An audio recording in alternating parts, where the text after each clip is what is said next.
தினம் ஒரு செய்தி நிகழ்ச்சியோடு சந்திக்கும் நான் விஜய் மதுஸ்ரீ. இன்னைக்கு சில சைக்காலஜிக்கலான சுவாரஸ்யமான விஷயங்களை சொல்லலாம் அப்படின்னு நினைக்கிறேன். அந்த வகையில ஒருத்தர் எல்லாருக்கும் முன்னாலேயும் மேடையில பேசிக் கொண்டிருக்கிறாருன்னு வச்சுக்கொள்ளுங்க.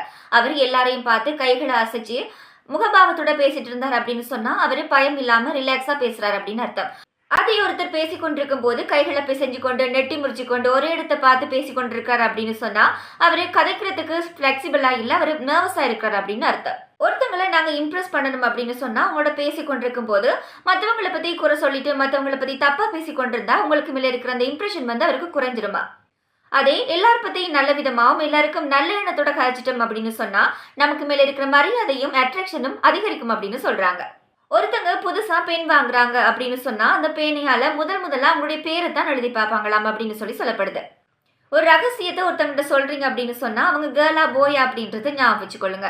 கேர்ள்ஸால ரகசியத்தை நிறைய நாளைக்கு யார்ட்டையும் சொல்லாம இருக்க முடியாதாம். அதே பாய்ஸ் எதுவும் ரகசியம் சொன்னா அதை கண்ணாளிக்கு யார்ட்டையுமே சொல்ல மாட்டாங்களா. ஒருத்தவங்களுக்கு பிளாக் கலர் பிடிச்சிருக்கு அப்படின்னு சொன்னா அவங்க நல்ல கிரியேட்டிவிட்டியாகவும் அறிவுபூர்வமாகவும் மற்றவங்களை அட்ராக்ட் பண்ற மாதிரியும் இருப்பாங்களா. சிரிக்கிறது நல்ல விஷயம். ஆனா எந்த நேரம் சிரிச்சிட்டு இருந்தா எங்களுடைய வேலை வாய்ப்பும் இழக்கக்கூடிய சந்தர்ப்பம் இருக்கு. நாங்க ஒரு வேலைக்காக இன்டர்வியூக்கு போறோம் அப்படின்னு சொன்னா அந்த இன்டர்வியூல சும்மா சிரிச்சிட்டு இருந்தோம் அப்படின்னு சொன்னா எங்களுக்கு வேலை கிடைக்கிறதுக்கான வாய்ப்பு குறைவா. அதே நாங்க தேவைக்கு ஏற்ற மாதிரி அளவா சிரிச்சோம் அப்படின்னு சொன்னா வேலையில போக்கஸ்டா இருக்கிற ஆள் அப்படின்னு சொல்லி எங்களுக்கு மேல ஒரு மதிப்பு கூடுமா. அதனால எங்களுக்கு வேலை கிடைக்கிறதுக்கான வாய்ப்பு அதிகம் அப்படின்னு சொல்லப்படுது. காதல் அப்படின்னு சொல்லும் போது நிறைய வருஷமா ஒருத்தரையே காதலிச்சு திருமணம் செய்தவங்களும் இருக்காங்க. அதே நேரம் ஒருத்தரை காதலிச்சுட்டு இருக்கும்போது இன்னொருத்தர் மேலையும் காதல் வரவங்களும் இருக்கிறாங்க.